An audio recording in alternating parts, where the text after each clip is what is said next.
যে বছর রাসূল মিরাজ করেছেন সেই বছর রাসূলের জীবনে ৩টা কষ্ট গেছে। কয়টা? ১ নম্বর কষ্ট হলো রাসূলের চাচা মারা গেছেন। অনেকে চিন্তা করতেছে চাচা মরলে ভাইস্তার কি হয়? আপনারা চাচা মরলে খুব কষ্ট পান? হুম। আমি ছোট থেকে দেখছি আমার চাচা খালি আমার বাপের সাথে গন্ডগোল করছে। এক হাত জাগার জন্য আমার বাপক ধরে মারছেও পর্যন্ত। আমি তখন দোয়া করতাম, আল্লাহ এই চাচা মরে না। এই চাচা হলো ১ নম্বর খারাপ। দেখবেন ভাইয়ে ভাই গন্ডগোল কম হয় না বেশি হয়? হ্যাঁ। কিন্তু নবীর চাচা আবু তালিব মারা গেলে রাসূল এত কাঁদলেন। আল্লাহ রাসূল বললেন, সাহাবীরা, মায়ের পেটে থাকতে আমি এতিম হয়েছি, কিন্তু দুনিয়াতে আসার পরে আমি আর এতিম ছিলাম না। সাহাবীরা বললেন, হুজুর মায়ের পেটে থাকতেই আপনার বাবা মরে গেল, অথচ দুনিয়াতে আপনি এতিম ছিলেন না, কারণ কি? রাসূল বললেন, সাহাবীরা রে, আমার আবু তালেব চাচা আমাকে এমন ভাবে লালন পালন করেছে, আমার বাবা নাই এটা কোনোদিন বুঝতে পারিনি। সোনাল্লাহ জোরে কর। সেই চাচা মারা গেছে। চাচা মারা যাওয়ার কিছুদিনের মধ্যেই দরদের বিবি খাদিজা মারা গেলেন।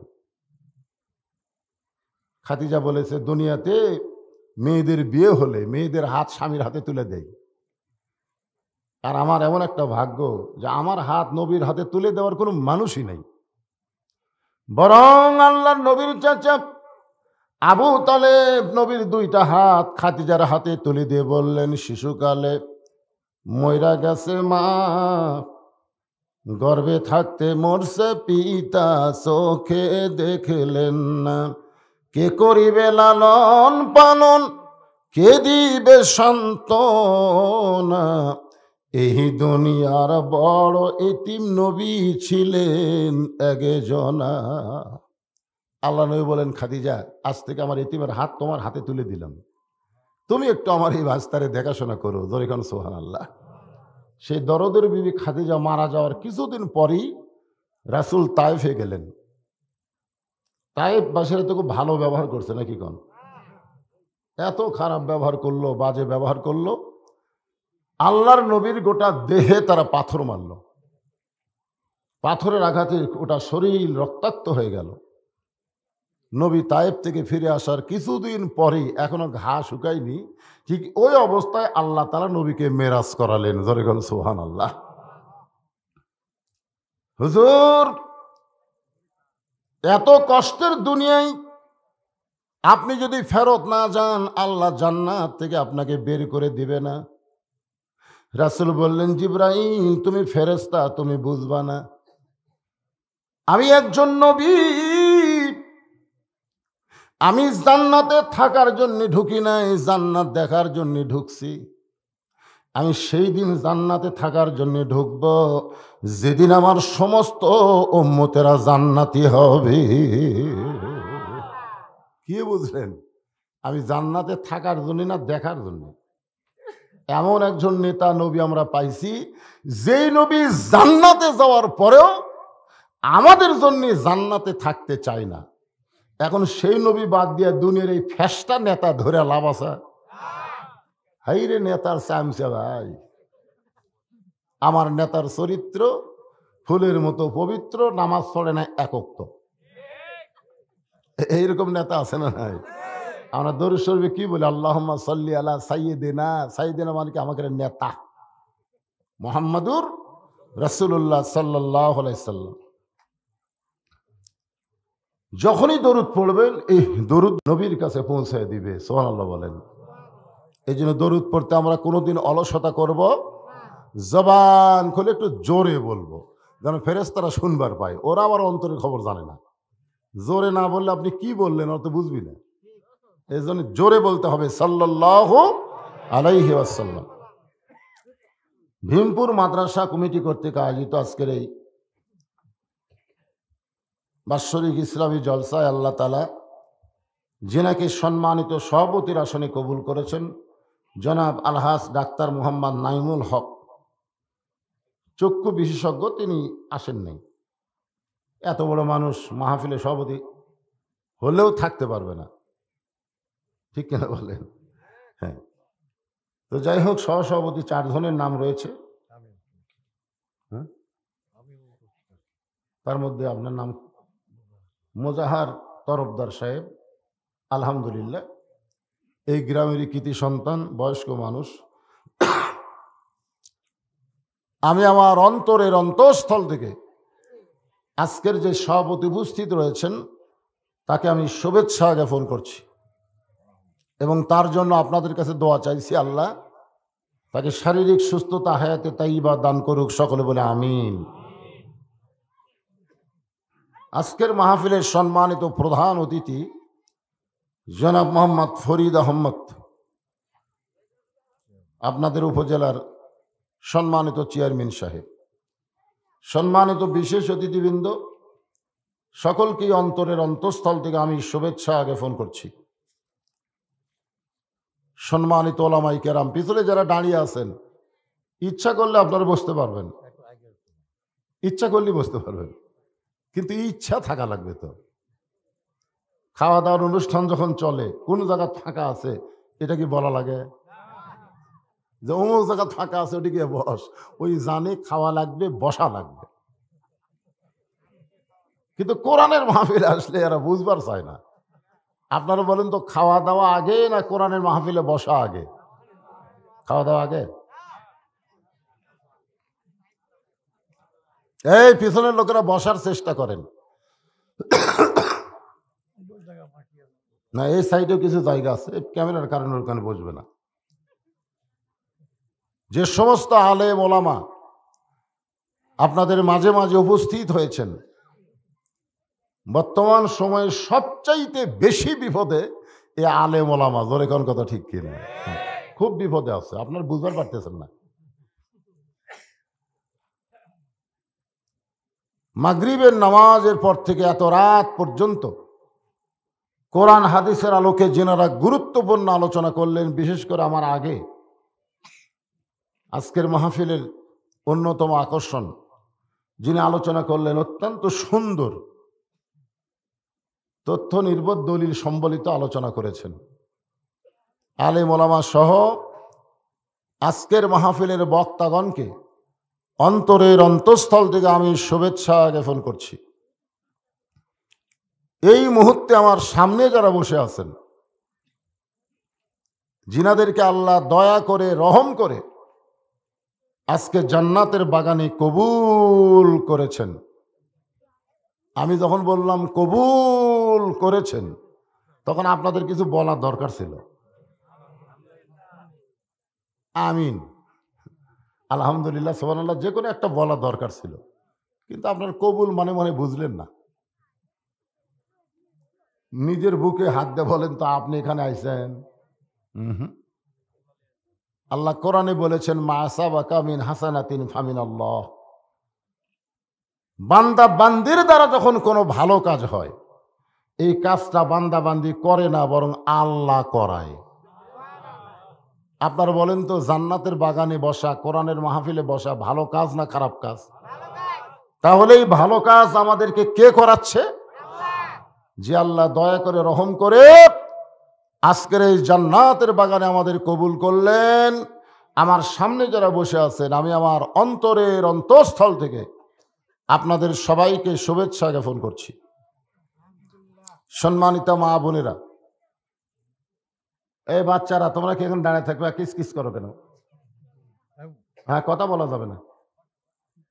সম্মানিত মা বোনেরা, পর্দার অন্তরালে বসে যারা আলোচনা শুনতেছেন, তাদেরকেও শ্রদ্ধা জ্ঞাপন করে, 1 বছর জ্যৈষ্ঠ মাসে এসেছিলাম ভীমপুরে, কয়েক বছর আগে, মাহফিল শুরু করতেই সেই ঝড়। বৈশাখ নয়, জ্যৈষ্ঠ, যাই হোক, বৈশাখের 7 তারিখ। হ্যাঁ, সে বছর ওয়াজ হয়নি। এরপর থেকে ওনারা বহুবার চেষ্টা করছে, কিন্তু আমার ভাগ্যে কুলাইনি। আল্লাহ তাআলা অনেক বছর পরে আপনাদের সামনে হাজির করে দিল। এই মুহূর্তে জিজ্ঞাসা করতেছি, আপনারা সকলে কেমন আছেন? আলহামদুলিল্লাহ রব্বিল আলামিন। শারীরিক সুস্থতা দান করে মানসিক প্রশান্তি লাভের জন্য আজকের জান্নাতের বাগানে যে আল্লাহ কবুল করলেন, আমরা সে আল্লাহর উপরে খুশি না বেজার? তাহলে জবান করে সকলে বলবো রব্বানা লাকাল হামদান কাসীরান তাইয়িবান মুবারাকান ফিহি। ভাগ্য গুণে আমরা একটা আল্লাহ পাইছি, যে আল্লাহর কোনো তুলনাই নাই। এমন একজন আল্লাহ আমরা পাইছি ভাই, যে আল্লাহ জন্মসূত্রে আমাদেরকে মুসলমানের ঘরে কবুল করেছে। হিন্দু বৌদ্ধ খ্রিস্টানদের ঘরে যদি পাঠাতো তাহলে ঠেলা বুঝতেন। ঠেলা কেন? অমাইয়াবতাগি গায়রাল ইসলাম দীনান ফালাই ইউকবালা মিনহু। আল্লাহ কোরআন কারিমে ইরশাদ করেন, ইসলাম ছাড়া অন্য কোনো ধর্ম কেউ যদি গ্রহণ করে, লা ইউকবালা মিনহু, সেইটা কবুল করা হবে না। আমি আপনাদের নিয়ামতপুরে পাশে এ ওয়াজ এক জায়গায় করার কারণে আপনাকে এমপি সাহেব খুব খেপে গেছিল যে হুজুর কি কয় রে, ইসলাম ছাড়া অন্য কোনো ধর্ম গ্রহণ করলে সেটা যদি কবুল না হয় তাহলে আমাকে হিন্দুকের খবর কি? আপনারা বলেন তো, এই কথা কি আমার না আল্লাহর? তো আল্লাহর কথা, এখানে তো হামাক ধরে কাম হবে না। ধরবার গেলে কাক ধরা লাগবে? আল্লাহ ধরা লাগবে, কারণ ধর্মের স্রষ্টাকে।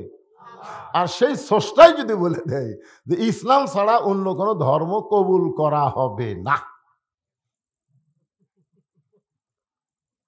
এখন ওনারা চিন্তা করতেছে তাহলে আমাদের তো দোষ নাই, দোষ আল্লাহর।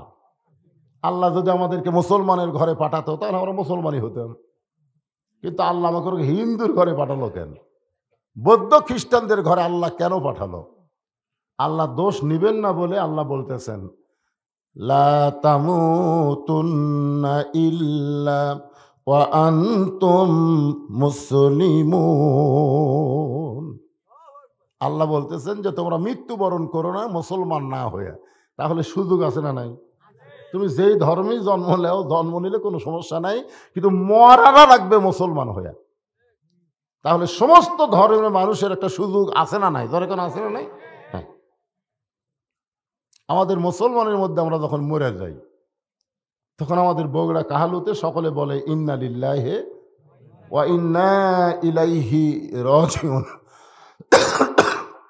আপনাদের নিয়ামতপুরের খবর কি?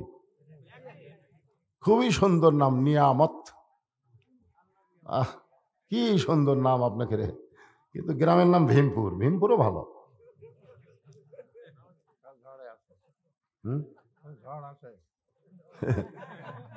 না শোনেন,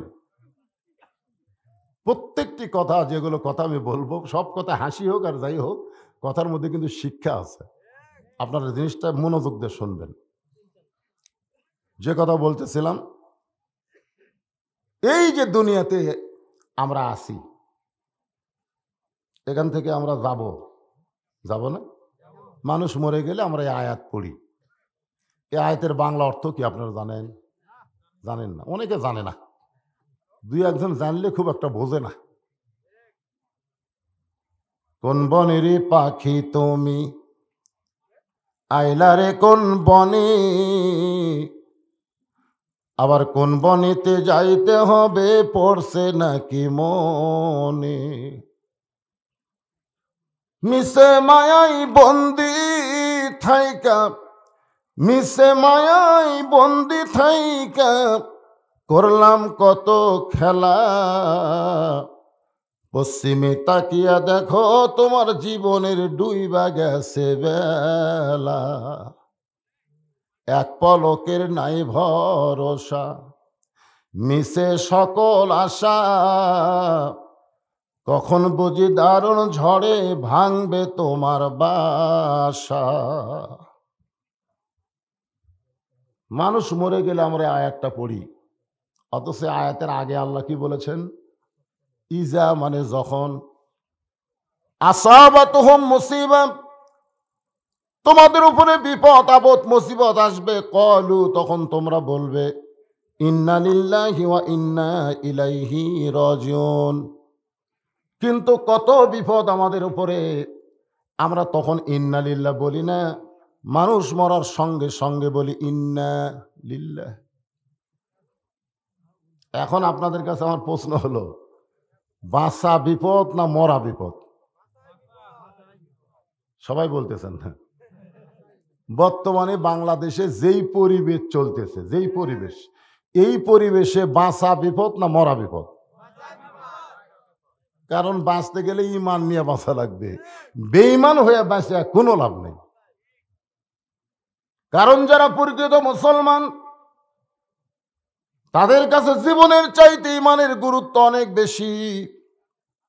মুসলমান জীবন দিতে প্রস্তুত হবে, কিন্তু ইমান হারা হতে চাবে। এখন আমরা অনেক সময় বেকায়দায় বলি জীবন বাঁচান ফরজ। কি বাঁচান ফরজ? আপনারা সত্যি করে বলেন, জীবন বাঁচান ফরজ না ইমান বাঁচান ফরজ? আমি যতই চেষ্টা করি, আমি আমার জীবন বাঁচাবার পারবো না। মাইকেল জ্যাকসন একটা ইংরেজি গায়ক ছিল। সেই মাইকেল জ্যাকসন এত কোটি কোটি টাকার মালিক যে বাঁচার জন্য 11টা ডাক্তার নিয়োগ দিল। প্রত্যেকটা ডাক্তার হলো বিশেষজ্ঞ ডাক্তার, প্রত্যেকটা বিষয়ের উপর একটা করে ডাক্তার নিয়োগ দিল। উনি সারা জীবন বাঁচবে না, মাত্র 150 বছর বাঁচার নিয়ত করছিল। কয়শো বছর? 150 বছর বাঁচবে। এই নিয়তে প্রতি মাসে কোটি কোটি টাকা খরচ করছে। কিন্তু আল্লাহর কে কাম 49 বছর বয়সী মরছে। এখান থেকে কি বুঝলেন? বাঁচার যতই চেষ্টা করি আমরা বাঁচতে পারবো না। তবে আমরা যদি একটু চেষ্টা করি তাহলে আমরা ইমান বাঁচাবার পারবো। আজকের আলোচনা হবে ইমান বাঁচানোর আলোচনা। জীবন বাঁচানোর আলোচনা করে লাভ কি? মরা তো লাগবেই। এক ইমানদারকে উকিল বলতেছে, ভাই আপনার তো ফাঁসির ঘোষণা হয়ে গেছে, আপনি যদি বাঁচবার চান তাহলে রাষ্ট্রপতির কাছে দরখাস্ত লেখেন। রাষ্ট্রপতি দয়া করে যদি আপনার প্রাণ ভিক্ষা দেয় তাহলে আপনার ফাঁসি হবি না। ইমানদার মুসকি মুসকি হাসতেছে। উকিল বলে, হাসেন কেন? বলে, হাসার কারণ হলো আমার জীবনে আমি 3টা রাষ্ট্রপতিকে ক্ষমতা থাকা অবস্থায় মরা দেখছি। আমার জীবনে কয়টা দেখছি? 3টা রাষ্ট্রপতি ক্ষমতার থাকতেই মরছে। একটা হলো বঙ্গবন্ধু শেখ মুজিবুর রহমান, একটা জিয়াউর রহমান, একটা জিল্লুর রহমান।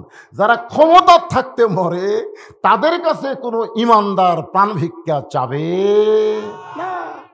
কারণ আল্লাহ ছাড়া অন্য কারোর কাছে প্রাণ ভিক্ষা চাইলে সে মুশরিক হয়ে যাবে। জোরে বলেন কথা ঠিক কিনা? এই জন্য আমরা চেষ্টা করব আমাদের ইমানটা কেমনে বাঁচবে। তবে আমাদেরকে মরতে হবে, মরাটা আমাদের কোনো ফ্যাক্টরি না। আল্লাহ বলেছেন, মুসলমান হয়ে মৃত্যুবরণ করো, দুনিয়ার মানুষ তোমার দেহ কবরে দিবে। তোমার দেহ কবরে যাইতে দেরি হতে পারে, কিন্তু তোমার ভিতরে রুহু জান্নাতে যাইতে দেরি হবে না। মন তুই রইলি খাঁচার আসে, খাঁচা যে তোর কাঁচা বাসে, কোন দিন খাঁচা পড়বে খসে, কোন দিন খাঁচা পড়বে খসে, জ্ঞানী গুণী কয় খাঁচার ভিতর অসীন পাখি কেমনে আসে যায়। ইজা আসাবাতুহুম মুসিবাতুন ক্বালু ইন্না, সকলে পড়েন, ইন্না লিল্লাহি ওয়া ইন্না ইলাইহি রাজিউন। এগুলো কিসের স্লিপ বাজান? শ্রোতাদের সামনে টেনে নিলে ভালো হয়। আসলে আমি এই যে কথা বলি কোনো বক্তা বলে না। সেই কথা হলো, গোটা পৃথিবীর ভিতরে সবচাইতে ঘনবসতি দেশের নাম কি? আপনারা ভূগোল পড়ছেন? ভূগোল মানে এমন একটা ছোট্ট দেশ ভাই, এই যে গোলাকার একটা মানচিত্র আছে, আপনি বাংলাদেশ খুঁজেই পাবেন না। এই ঘুরেতে ঘুরেতে কেটে বাংলাদেশ খালি লোক ঠেকাছেন, বাংলাদেশ আর নেই। মানে এত ছোট দেখাই যায় না। সেই ছোট্ট দেশে 18 কোটি মানুষ উপর থেকে দেখলে মনে হয় কিলবিল করতেছে, আই রে মানুষ ভাই। তারপরেও 12 লক্ষ রোহিঙ্গা মুসলমানকে জায়গা দিয়েছে এই দেশ। মানে আমরা যতই ঘনবসতি হই আমাকে জায়গা দেওয়ার অভ্যাস আছে। তো রোহিঙ্গা মুসলমানকে যদি জায়গা দিবার পারি, যারা দাঁড়িয়ে আছে আসতেছে, এরা কি রোহিঙ্গা? ওরা হামাকেরই ভাই। তা হামাকের ভাইয়ের জায়গা দিতে আমাদের আপত্তি কোন জায়গায়? এই চাপে বসেন তো, শীতের দিন চাপে বসেন। হ্যাঁ চাপেন, জিকির করেন আর সামনে চাপে আসেন, কোনো কথা হবে না। জিকির আর সামনে লা ইলাহা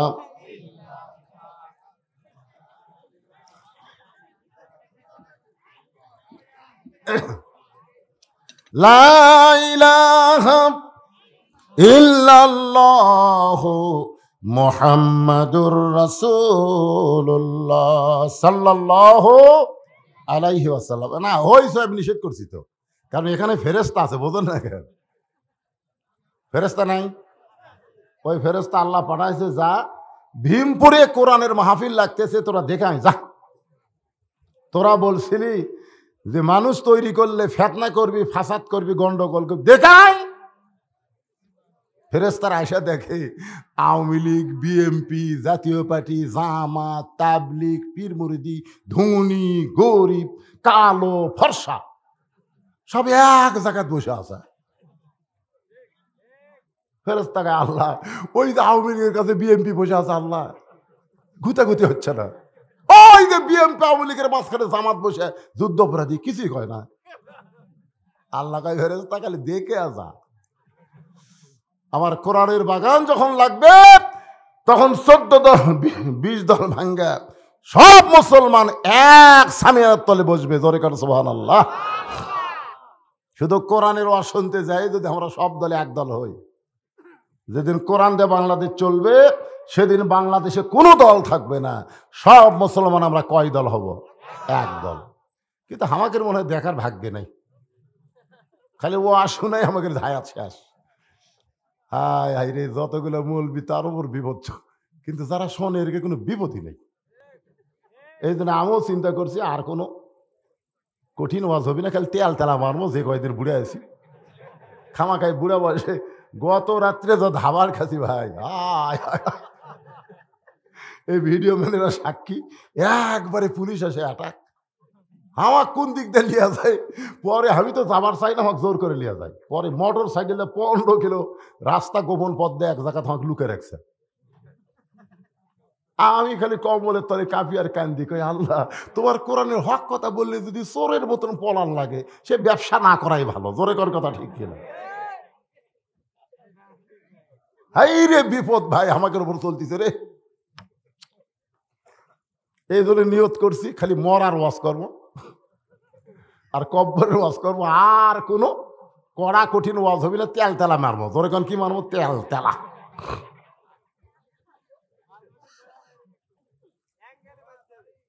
আরে যেটা হোক যাই মারে, তাই কোনদিন মারা ছাড়বি?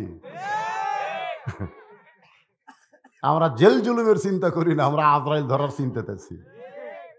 আজরাইল ধরার আগে যেন ইমান নিয়ে মুসলমান হয়ে ধরা দিবার পারি, এই বিষয়টাকে সামনে নিয়ে আজকের আলোচনা হবে। ভাইজান একটু মনোযোগ দিয়ে শুনবেন।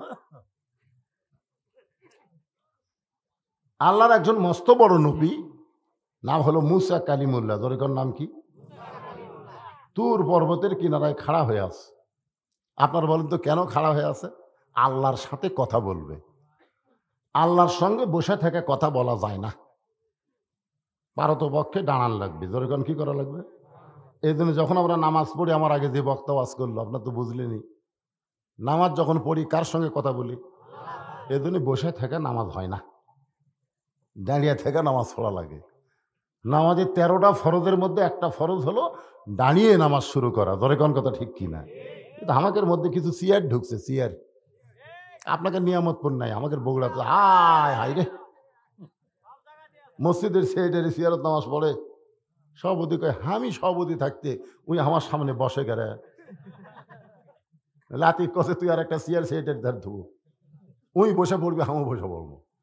হায় হায়, প্রতিযোগিতা চলতিতে বসে পড়ার। আমাদের বগুড়ার কথা বলতেছি। ইমাম সাহেব কি করবি, সভাপতি সেক্রেটারি এরাই বলছে, বসার বিরুদ্ধে ফতুয়া দিল আর চাকরি যাবি, মৌলবীরা বিপদ আছে, বোঝেন না ভাই? চাকরি যাবি, দরকার নাই, যা করে করুক।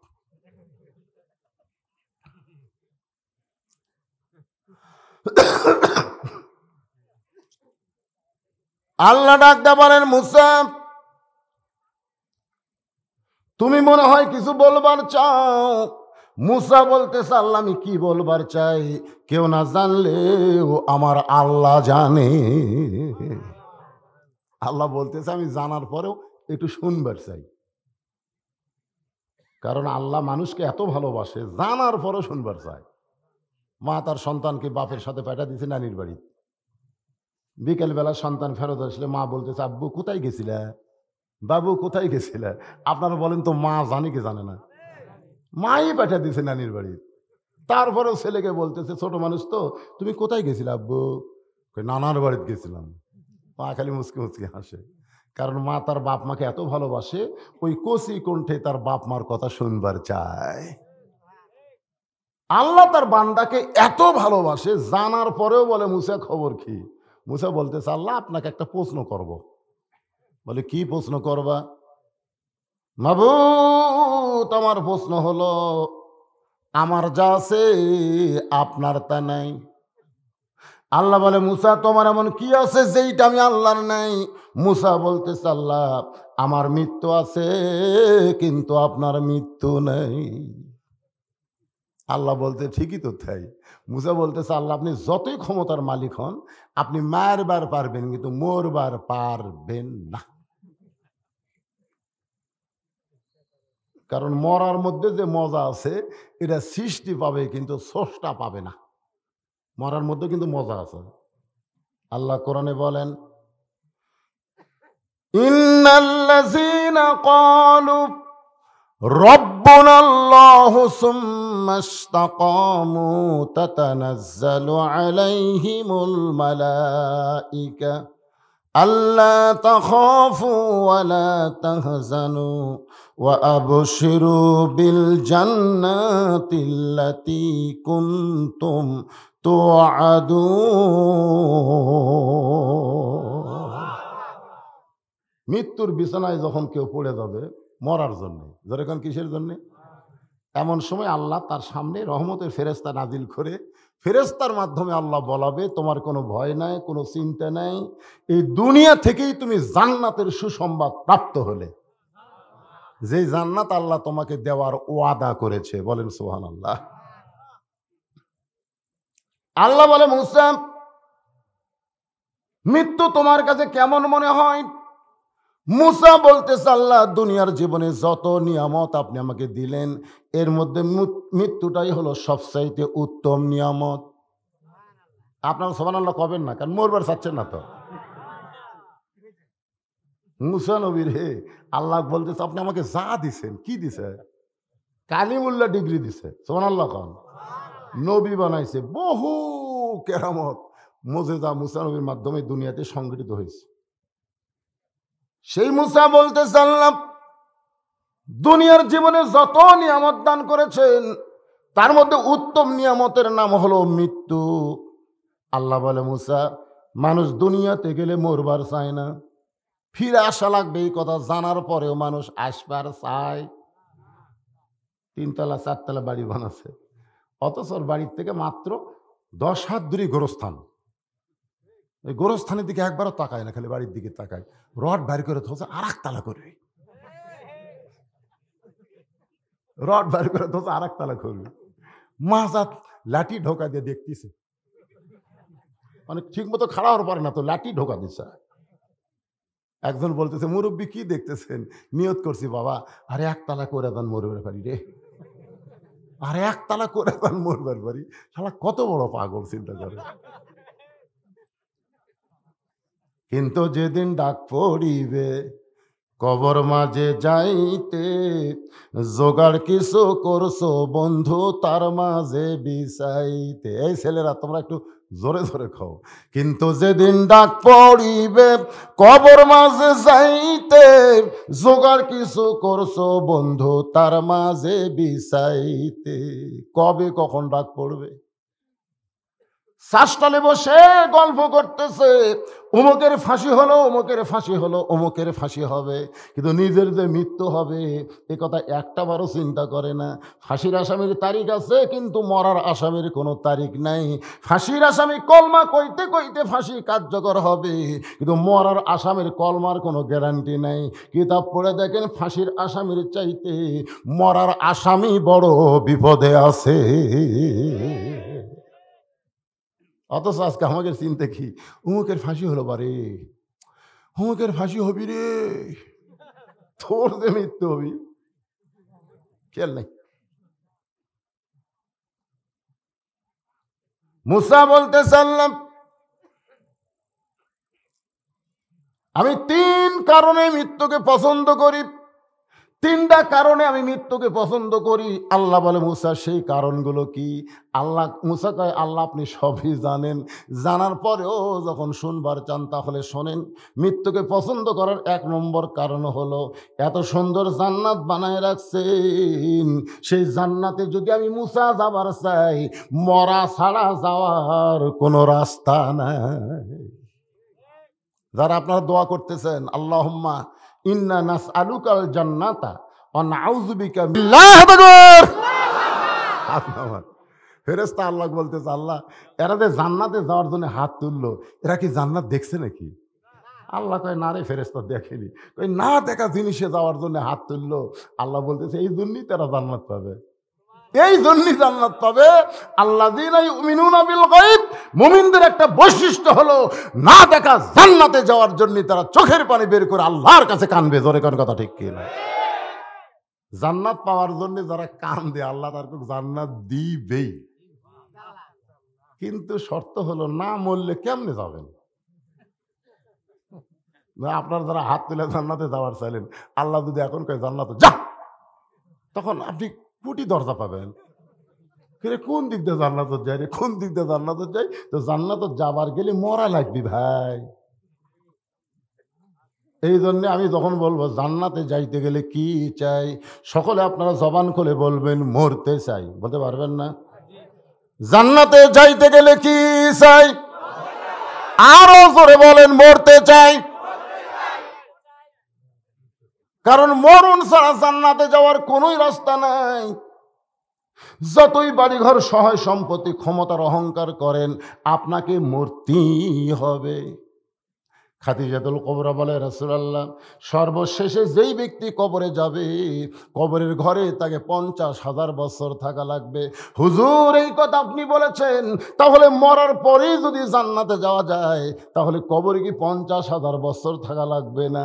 আল্লাহ রাসূল বলে, খাদিজা, কবর থেকে হাসর, এই 50 বছর যারা ভালো মানুষ হবে তাদের দেহ থাকবে কবরে, আর রুহু থাকবে ইল্লিন নামক জান্নাতের বাগানে।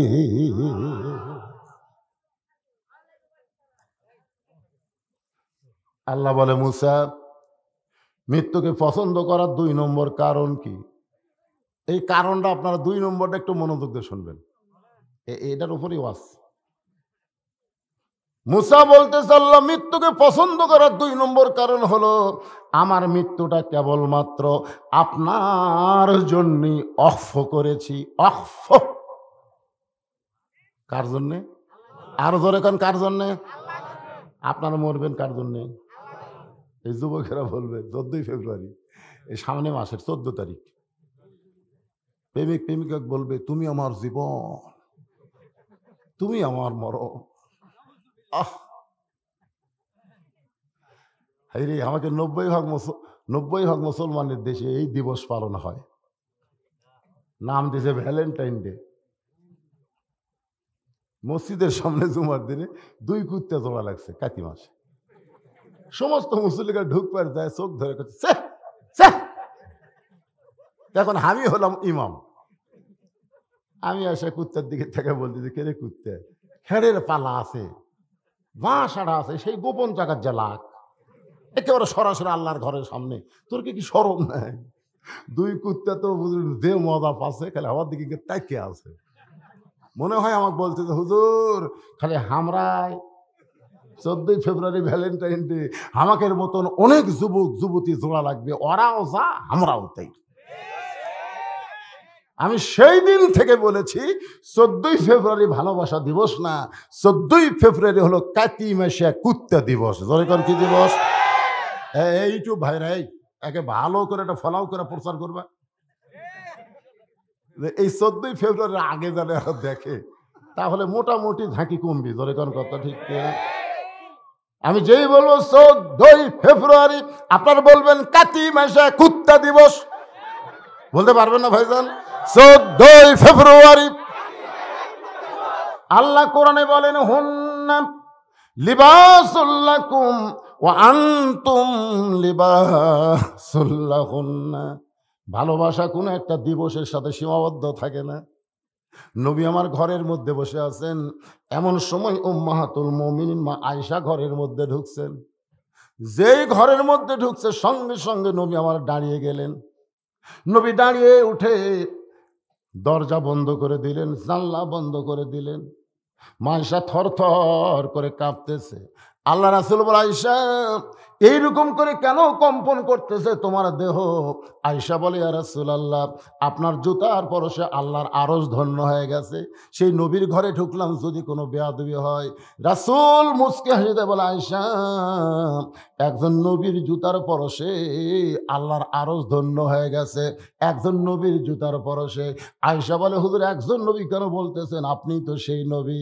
রাসূল বলে, আয়েশা রে, যতক্ষণ দরজা খোলা ছিল ততক্ষণ আমি সেই নবী ছিলাম, যেই দরজা বন্ধ হয়েছে আয়েশা, আমি নবী নই রে, আমি হলাম স্বামী, আর তুমি আমার বিবি। আসো ভুগত, আসো। আয়েশা দৌড়ে এসে নবীর বুকে মাথা রেখে বলতেছে, আল্লাহ, এতদিন জানতাম আমার নবী বিশ্ব নবী, আজকে নিজের চোখে দেখলাম পৃথিবীর শ্রেষ্ঠ স্বামী। ধরে কোন সুবহানাল্লাহ। মানে যে দিকে যাবেন আমাদের নবী গোল্ডেন এ প্লাস পাচ্ছেন, যে দিকে যাবেন। নানা হিসাবে কয় নম্বর? বাবা হিসাবে, স্বামী হিসাবে, রাখাল হিসাবে, ব্যবসায়িকারী হিসাবে, প্রেসিডেন্ট হিসাবে, সেনাপতি হিসাবে, গরিব হিসাবে, না খাওয়া হিসাবে, মায়ের খাওয়া হিসাবে। মানে যে দিকে যাবেন আমার নবীর উপরে কেউ নেই। এই জন্যই নবী ধরা লাগবে, অন্য কাকু ধরা যাবে না। হ্যাঁ, ধরা লাগবে কাক? কথা কয় না। আতিউল্লাহ ও আতিউর রাসূল। যদি আল্লাহ পাবার চান কাক ধরা লাগবে? নবী ধরা লাগবে। বাবা ধরতেছে, ধরুন বাবা। একবার শয়তান ধরছিল মুসা নবী, রাস্তার ধারে বসে কান দিচ্ছে। তো মুসা কয়, শয়তান কান দিস করে? আপনি আল্লাহর কাছে যাচ্ছেন, আমার কথা একটু বলবেন তো, আমার তওবা কি আল্লাহ কবুল করবি? আর শয়তানি করবার মন চাচ্ছে না, কারণ আমি শয়তানি করার আগে এই মানুষেরাই শয়তানি করে। আমি যাই দেখে আমি ফেল, হায় হায় এরকে মধ্যে তো শয়তান ঢুকছে, আমি শয়তান আর নাই। শয়তান ঘোড়া হয়ে ঘাস খাচ্ছে। তো রাখালেরা দেখতেছে কে এই ঘোড়া কুটতে গেল। রাখাল যারা গরু টরু চড়াই, ওরা দৌড়ে দিয়ে একজন ঘোড়ার পিঠে উঠছে। আর এক রাখালকে আমি উঠবো, ওই উঠছে। আর একটা আমি উঠবো। 4-5 জন ওঠার পরে দেখার জায়গা নাই। তখন এক রাখাল বলছে, আমি উঠবো রে। তখন কোন জায়গাতে উঠবো, তো তোর জায়গা নাই। তখন ঘোড়ার পিছনে যে রাস্তায় ছিল, রাস্তায় একটা বাঁশ ঢুকা দিছে, মানে গাচ্চা ঢুকে দিয়ে ওর মারছে ঝুললি। সবাই তার আল্লাহ রে, যেই জায়গায় শয়তানের পাছাত গাচ্চা ঢোকে এই দেশও তার আমি নাই। আপনারা কি মনে করতেছেন? মুসা বলতেছে, আপনি যাচ্ছেন আল্লাহর কাছে, একটু তুর পরতে বলবেন, আমি আর এই শয়তানি করবার চাই না, আমি তওবা করে ভালো হওয়ার চাই। মুসা বলতে, ঠিক আছে বলবো, যাও। তুর পর্বতে গিয়ে আল্লাহর সঙ্গে গল্প করতে করতে করতে করতে এক সময় মুসা বলতেছে, আল্লাহ এখন কি শেষ হলো? বলে যাও। মুসা যখন রওনা দিয়েছে, আল্লাহ বলে, মুসা রে, তুমি কি আমার আর কিছুই বলবো না? মুসা বলতেছে, আল্লাহ আমার যা বলার ছিল সব বলা শেষ হয়ে গেছে, আর তো বলার কিছু নাই। আল্লাহ বলে, তাহলে শয়তান যে তোমাকে ধরলো, আমাকে কিছু বলার জন্য সেই কথাকে বলবো না। মুসা বলতেছে আল্লাহ আমার মনই নেই। এখান থেকে বোঝা গেল নবী ধরলেও অনেক সময় নবীরা পর্যন্ত ভুলে যায়, দেখছেন? আর আপনি বাবা ধরতেছেন, বাবা। উপায় নাই রে, ওয়াজ শোনার আগে সকলে একটু মনোযোগ দিয়ে বলেন, উপায় নাই রে, উপায় নাই রে মানুষ, উপায় নাই নবী বিনে আল্লাহ পাওয়ার উপায় নাই। কে রে ছেলেরা, সাদা কালা গান গাও, কাঁচা বাদামের গান গাবার, এই গান গাইলে গুনাহ হবে? কারণ আমার ওয়াজের মধ্যে কোনো ক্লান্তি থাকা চলবে না, ঘুম পাড়া চলবে না। এগুলো জবান খুলে সকলে বলেন, উপায় নাই রে, উপায় নাই রে, উপায় নাই নবী বিনে আল্লাহ পাওয়ার উপায় নাই। মুসা বলতেছে আল্লাহ মৃত্যুকে পছন্দ করার 2 নম্বর কারণ হলো আমার মৃত্যুটা কেবলমাত্র আপনার জন্য ওয়াকফ করেছি। আল্লাহ বলতেছেন মুসা তুমি বড় চালাক। মুসা বলতেছে আল্লাহ আমার মধ্যে চালাকির কি দেখলেন? আল্লাহ বলে মুসা শোনো, আমার জন্য যারা নিজের জীবনকে ওয়াকফ করে দিবে, ওয়ালা তাকুলু লিমান ইউকতালু ফি সাবিলিল্লাহি আমওয়াতুন বাল আহইয়াউ ওয়ালাকিন লা তাশউরুন। মাশাআল্লাহ। এই আয়াতের অর্থ কি জানেন? আল্লাহর জন্য যারা নিজের জীবন দিবে, কার জন্যে? আল্লাহ বলেছেন তাদেরকে তোমরা মৃত্যু বলো না, তাদেরকে তোমরা মৃত্যু বলো না। আমি আল্লাহ বলতেছি বাল আহইয়া, তারা জীবিত। সুবহানাল্লাহ কবেন না? তাহলে আল্লাহ রাস্তায় যারা শহীদ হয় তারা যদি জীবিত হয়, তাহলে আমাকে নবী মনে মরছে। শহীদ বড় না নবী বড়? এই কথা কন না, কে বড়? একটু মনোযোগ দিয়ে কথাগুলো শুনবেন। ফিতনা বর্তমানে বাংলাদেশে না, ফিতনা শুরু হয়েছে রাসূল বিদায়ের পরেই। আবু বকর বলে নবী বিদায় নিয়েছে, নবীকে দাফন করা লাগবে। ওমর ফারুক বলতে যে কেউ যদি বলে নবী মরছে তার দেহ থাকবে কিন্তু মাথা থাকবে না। আজকে নতুন ফিতনা, ফিতনা শুরু হয়েছে সাহাবীর সময়, নবী বিদায়ের পরেই। নবী গেছে আর শুরু হস। আবু বকর বলতেছে বিদায় নিয়েছে দাফন করা লাগবে। ওমর বলতে যে কেউ যদি বলে বিদায় নিয়েছে তার দেহ থাকবি মাথা থাকবে না। ওরে বাবা রে, ভালো ভালো নরম নরম সাহাবী আবু বকরকে বলতেছে আপনিও যা আমরাও তাই। নবী বিদায় নিয়েছে, নবীকে দাফন করতে চাই। তরুণ যুবক সাহাবী ওমর ফারুকের দলে গিয়া বলতেছে আপনিও যা আমরাও তাই। নবী কোনোদিন বিদায় নিবার পারে না। আমার কাছে পারে। ওমর ফারুক বলতেছে বিদায় লিবার পারে না। তার সাঙ্গ পাঙ্গ যারা তার সাথে তাই বিদায় লিবার পারে না। আর আবু বকর বলে বিদায় লিছে দাফন হবে। 2 জনের থেকে 2 দল হয়ে গেছে। এমন সময় আবু যর গিফারি বলতেছে ক্যারে কার দলত যাই? ওমরের দলত যাই না আবু বকরের দলত যাই? ইমান বলতেছে আর একজন বসে আছে বাঘ, আনা মাদিনাতুল ইলমে ওয়া আলী বাবুহা, আলীর কাছে যা। আবু যর গিফারের নেতৃত্বে হাজার হাজার সাহাবী হযরত আলীর দরবারে গিয়ে দেখে হযরত আলী তখন আল্লাহর কোরআন তেলাওয়াত করতেছে। ইন্নামাল মুমিনুনা আল্লাযীনা থাকে ইন্নামাল মুমিনুনা আল্লাযীনা ইযা যুকিরাল্লাহু ওয়াজিলাত কুলুবুহুম ওয়া ইযা তুলিয়াত আলাইহিম আয়াতুহু যাদাতুহুম ঈমানাও ওয়া আলা রাব্বিহিম ইয়াতাওয়াক্কালুন। আবু যর গিফারি ভিতরে ঢুকে দেখে হযরত আলী কোরআন তেলাওয়াত করতেছে। জোরে কোন কি তেলাওয়াত? আবু যর গিফারি বলতেছে আলী ভাই শুধু শুধু কোরআন তেলাওয়াত করে কোনো লাভ নাই। কারণ যেই নবীর উপর আল্লাহ কোরআন নাজিল করেছে সেই নবী নিয়ে ফিতনা শুরু হয়েছে। যার উপর আল্লাহ কোরআন নাজিল করলো সেই নবী নিয়ে ফিতনা শুরু হইল। একদল বলতেছে মারা গেছে, দাফন হবে, আর একদল বলতেছে কেউ যদি মরে বলে মরছে, তার দেহ থাকবে কিন্তু মাথা থাকবে না। আপনার কাছে চাইলাম ফিতনার রহস্য কি জানতে চাই। আলী বলতেছেন তাহলে চলো আমরা যাই। আবু যর গিফারি বলে আপনার কাছে আমরা মীমাংসার জন্য আইলাম, আর আপনি কোথায় যাবেন, আবু বকরের দলে না ওমরের দলে? আলী বলতেছে রে নবীর সাহাবেরা, যারা প্রকৃত মুসলমান হবে তারা কোনোদিন মানুষের দল করবে না। আবু বকরের দল করাও জায়েজ নাই, ওমরের দল করাও জায়েজ নাই। মুসলমানকে কেবলমাত্র আমার আল্লাহর দল করতে হবে। লিল্লাহে তাকবীর। আবু বকরের দল করাও জায়েজ নাই, ওমরের দল করাও জায়েজ নাই। তাহলে বর্তমানে আওয়ামী লীগ বিএনপি এরা কার দল করতেছে? কথা কয় না রে, কথা কয় না, জনগণ কথা কয় না। কোন মানুষের দল করা যাবে না ভাইজান। আবু বকরের মতন মহান মানুষের দল যদি করা না যায়, যে ওমরের শানে আল্লাহ কয়েকটা আয়াত নাজিল করেছে তার যদি দল করা না যায়, তোমরা কার দল করতেছ? খালি মরিয়া দেখো।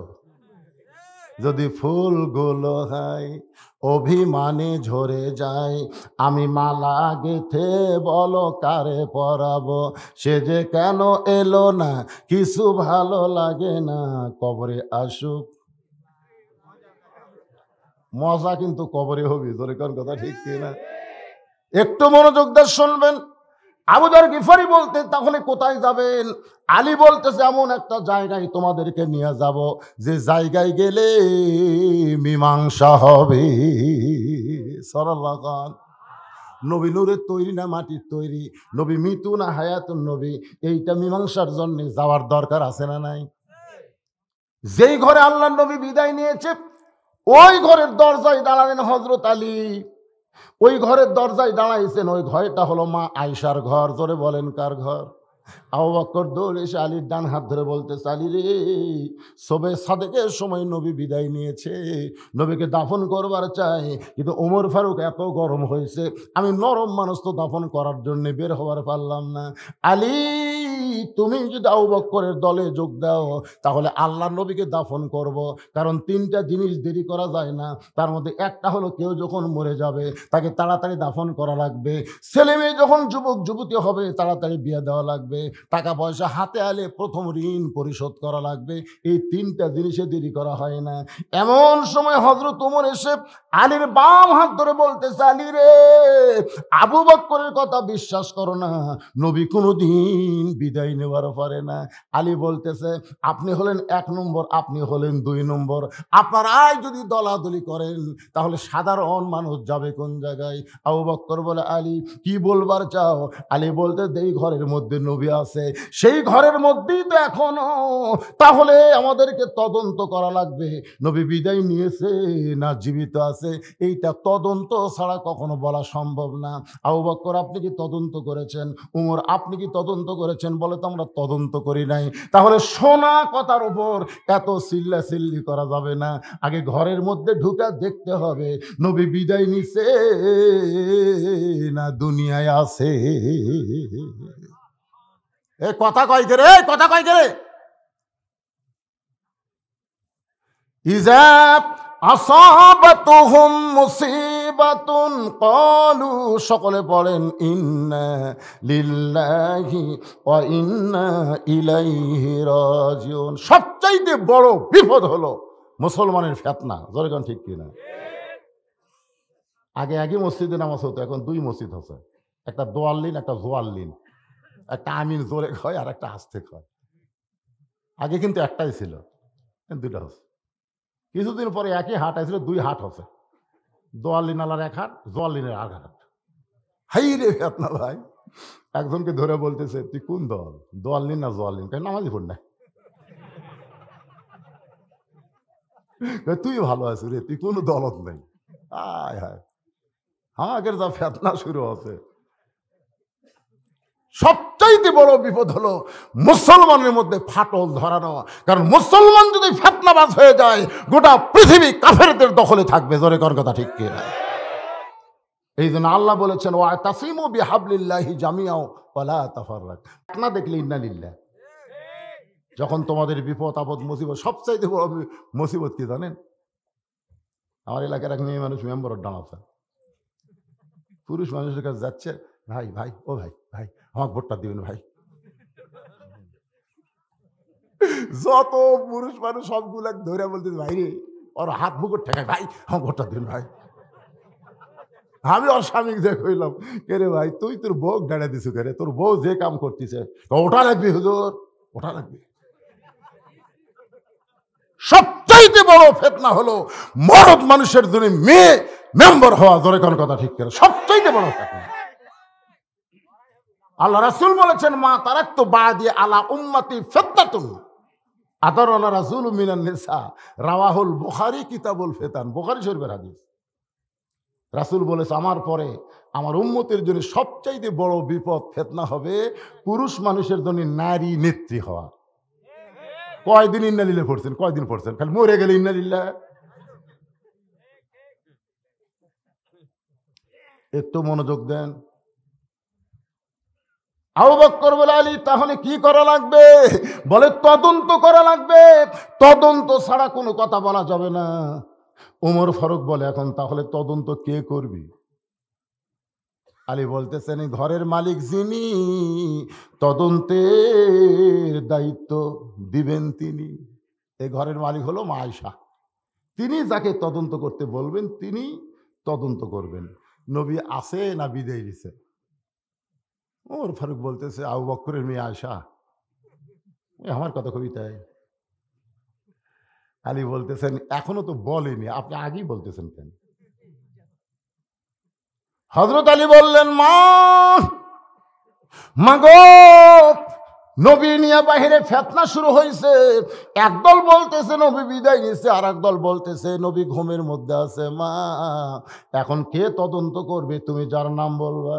আয়েশা বলতেছেন, নবীর মাদ্রাসার 1 নম্বর ছাত্র যিনি, তদন্তের দায়িত্ব পাবেন তিনি। 6 লক্ষ হাদিসের হাফেজ। আর কি মনে করতেছে? এমন কথা বলেছে কারণ আমি নেই। আল্লাহ নবীর মাদ্রাসার ছাত্র 1 নম্বর যিনি, এই যে মাদ্রাসা তৈরি করা হয়েছে, মাদ্রাসা কিন্তু সর্বপ্রথম আল্লাহর নবী তৈরি করেছেন। এই জন্য মাদ্রাসাকে বলা হয় নবীর ঘর। ধরে বলেন, কার ঘর? রাসূল বলেছেন, ইন্নী বুইস্তু মুআল্লিমান, আল্লাহ আমাকে শিক্ষক করে দুনিয়াতে প্রেরণ করেছেন। লিউতাম্মিমা মাকারিমাল আখলাক, আমার মাদ্রাসার যারা ছাত্র হবে তারা চরিত্রের সার্টিফিকেটে গোল্ডেন A+ পাবে। বিশেষ হচ্ছে না? আমার একটা আব্দুল্লাহ 7 বছর মাদ্রাসার ছাত্র, পেশাবখানা যায়, আমি মোহতামিমকে বললাম, হুজুর ইয়ার যে কাশ আছে, পেশাবের দুর্গন্ধ লাখ মুখ দিয়ে ঢুকবে। আমার হাসে আর কয়, হুজুর এটা আসল কাশ না। আমি বললাম, তাহলে কি কাজ করে? এটা নিংড়ানো কাজ, নিংড়ানো। পেশাব নিংড়ান লাগবে না? ঝাঁকি মারতেছে, কাজ দিচ্ছে, আর লোকদের দেখতেছে বাড়ালো কিনা। যতক্ষণ বাড়ান কমপ্লিট হয়নি ততক্ষণ কাজ দিছে। যখন দেখছে আর বাড়াচ্ছে না, তখন পানি খরচ করছে। এরপরে উজু করতেছে। আমি বললাম, আব্দুল্লাহ এইভাবে পেশাব করে পানি খরচ করে উজু করতেছিস কেন? আপনি জানেন, আপনি জানেন আল্লাহর কোরআন পড়ি, এইটা ধরবার গেলে নিজের শরীর লাগে পবিত্র করা লাগে। আব্দুল্লাহর চাইতে বেশি বয়স, প্রাইমারি ক্লাস 1-এ পড়ে, খাড়া হয়ে পেশাব করে, ওই বসেই না। একদিন কইলাম, কে তুই বসিস না কেন? আমাদের কেউ বসে না চাচা, ওনারা কেউ বসে না। আমি কইলাম, কেমনে পেশাব করা লাগে? তোদের স্যার তোর শিখাইনি, বসে করা লাগে পাগলা। তখন বলতেছে, চাচাতে কি কয়, প্রাইমারি পেশাবখানা যার দিকে আমার স্যারই খাড়া হয়ে করে, খাড়া হয়ে পেশাব করে।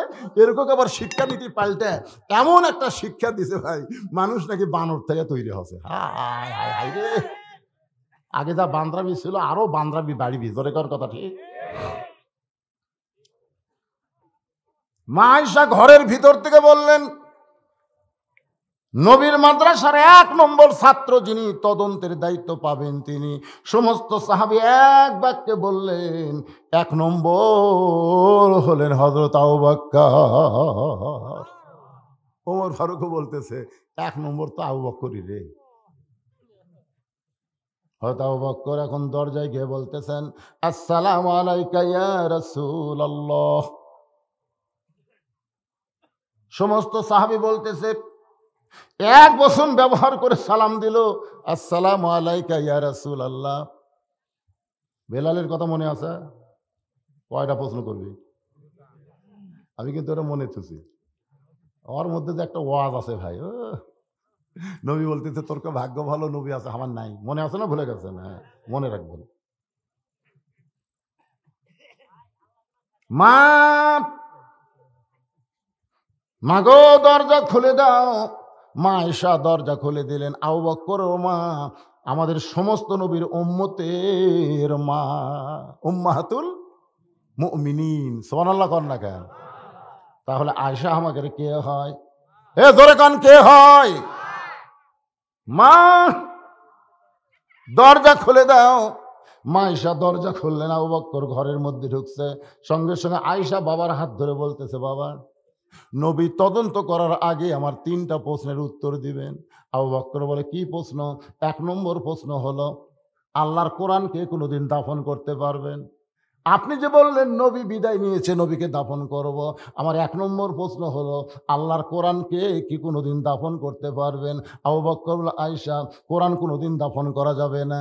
আয়েশা বললেন, বাবা কোরআনও যেমন আল্লাহর নবী হলো তেমন, যদি কোরআন দাফন করা না যায়, নবীও কোনোদিন দাফন করা যাবে না।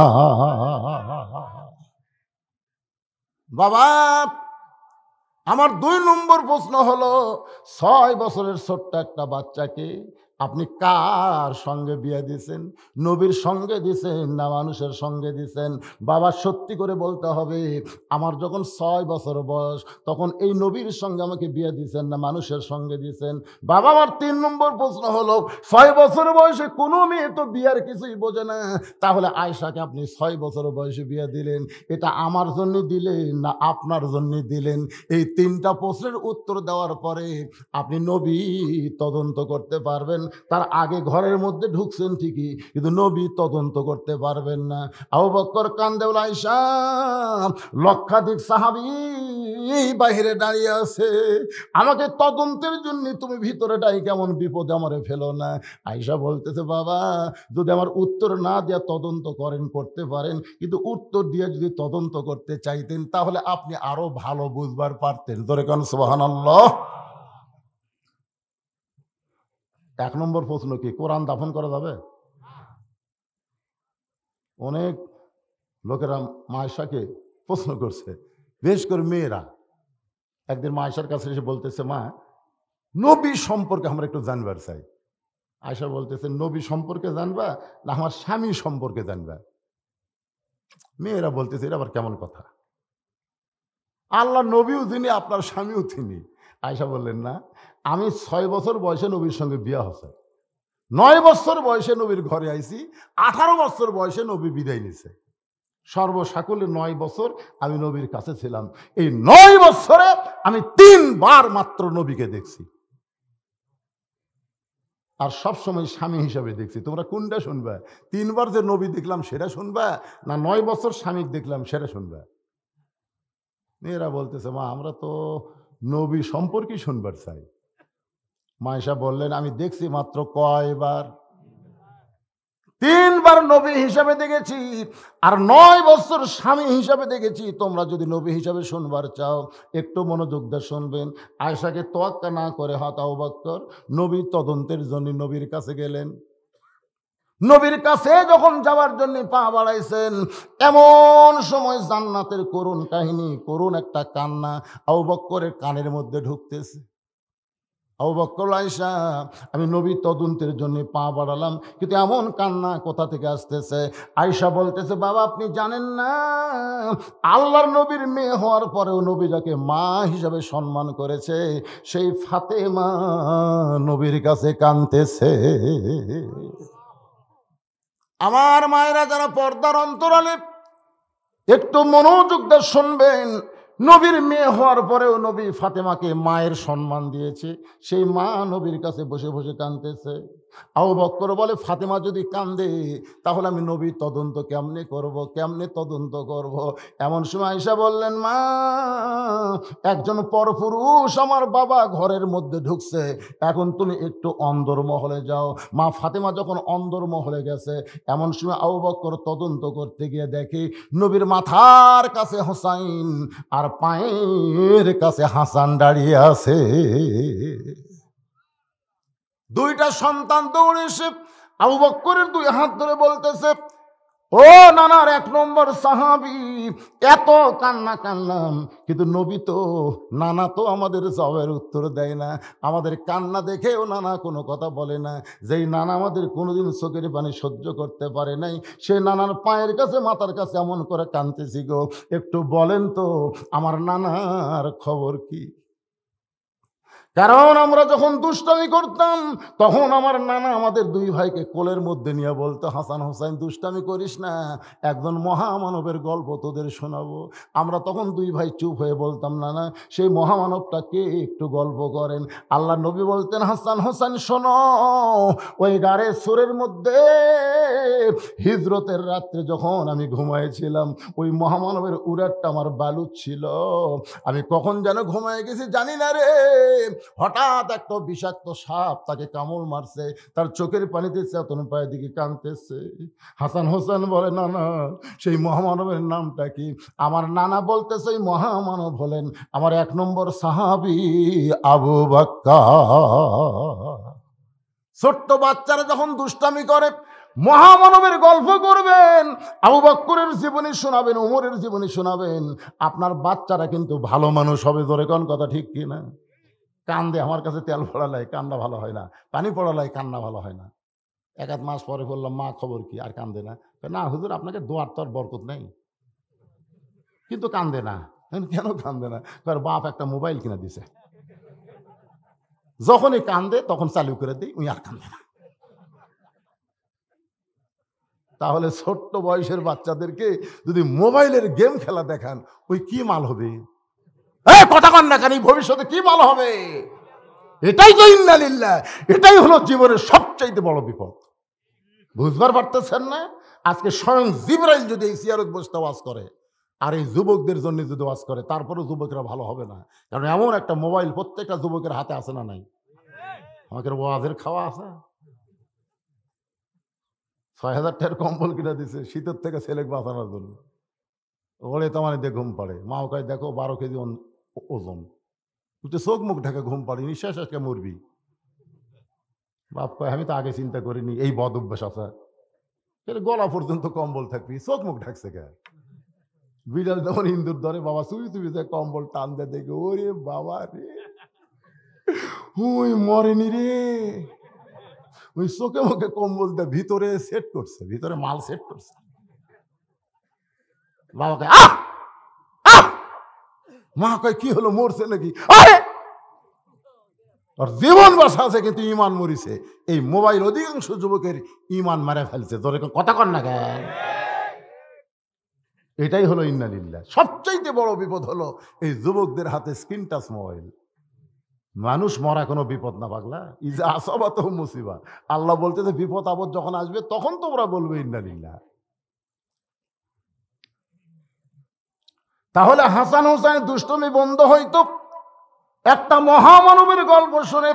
সেই মহামানব আবু বকর দুই হাত ধরে বলতেছে, বলেন তো আমার নানার খবর কি?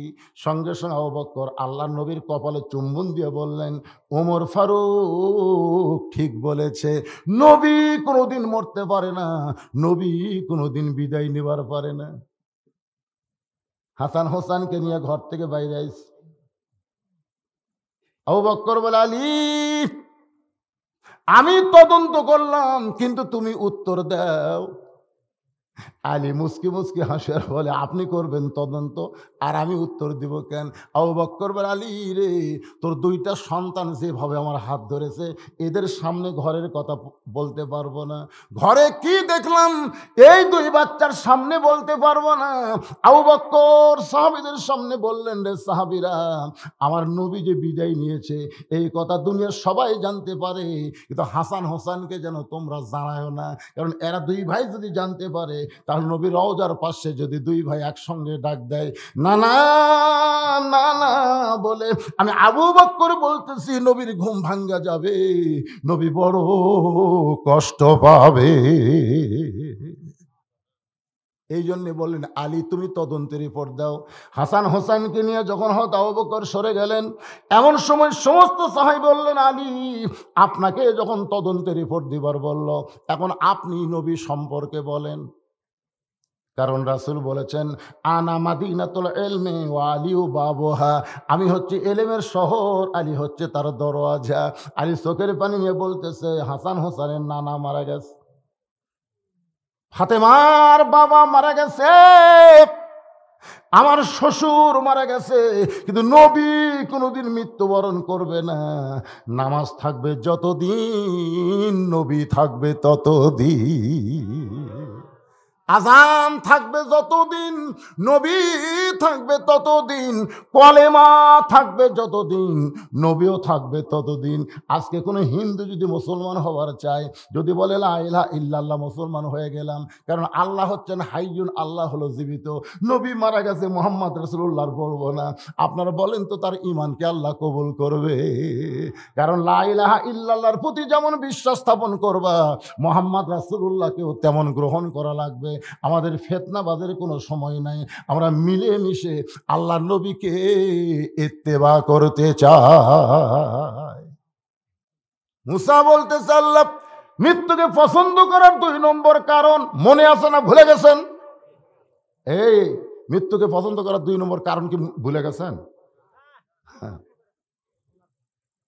আল্লাহ বললেন, মুসা তুমি বড় চালাক, এই জায়গা থেকে আমি একটু সাইড মারছি, লাইন কিন্তু ঠিকই আছে। বেলাল বলতেছে, রাসূলুল্লাহ আপনি কবরে গেলে মুনকির নাকির কয় প্রশ্ন করবি? 2টা করবি, মান রব্বুকা ওমা দীনুকা, ওমান নাবিয়ুকা করবে না, কারণ আপনি তো নবী।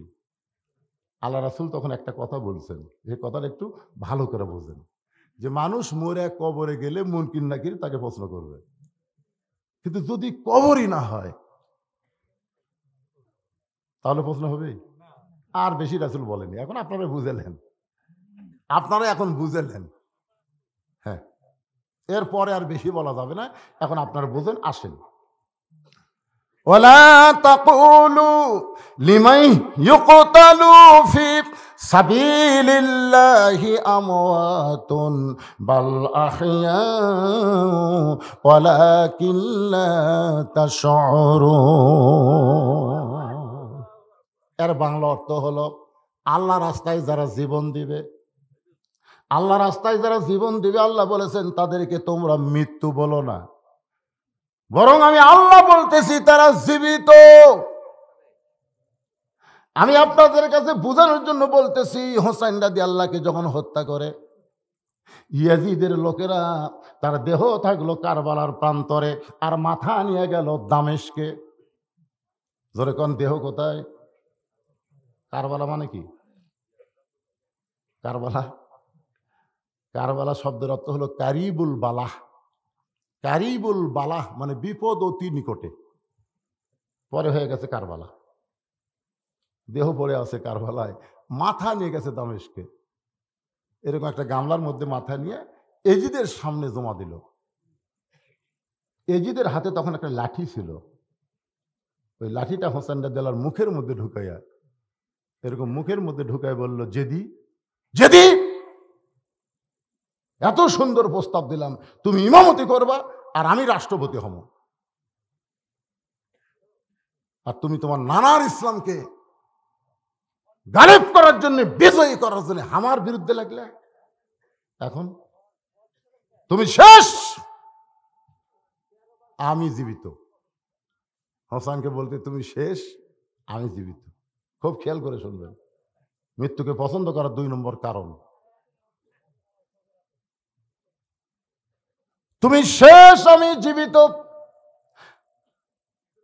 হাজার হাজার মুসলমান ইয়াজিদের সামনে ছিল, সবাই মাথা নিচু করে আছে। একজনও কথা বলতেছে না, কারণ কথা বললি কি হবে? আজকে আমাদের বাংলাদেশে সবাই খালি কথা বলবি না। আজকে আমাদের বাংলাদেশে মানুষ কথা বলতেছে না। কি এই বেড়া গল্প করে, এই কত বড় বেদব রে, কথা কয় করে বেড়া রে। অত্যন্ত গুরুত্বপূর্ণ আলোচনা হচ্ছে, মরা লাগবি রে, এটা থাকার জায়গা না।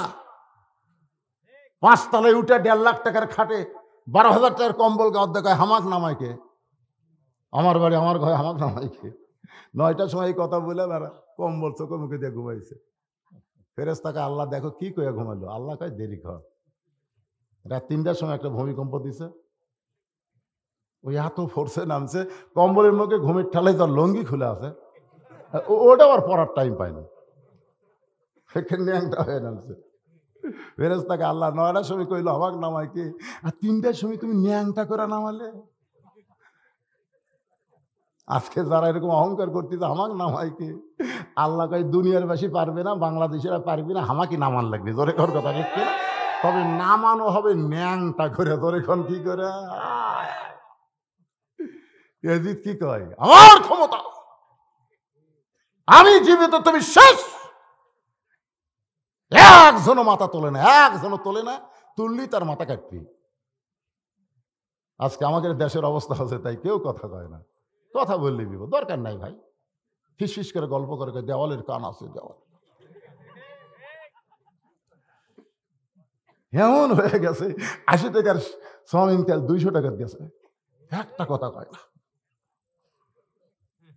একজন নেতা বলতেছে রাশিয়া ইউক্রেন যুদ্ধ লাগছে তো এই জন্য সয়াবিনের দাম বেশি, তো গরুর গোস্তের দাম বাড়লো কে?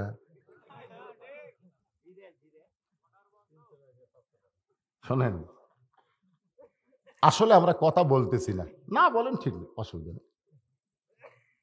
সবাই যখন জবান বন্ধ, এমন সময় 80 বছরের একজন বুড়ো সাহাবী লাঠিতে ভর দিয়ে দাঁড়ায় গেলেন।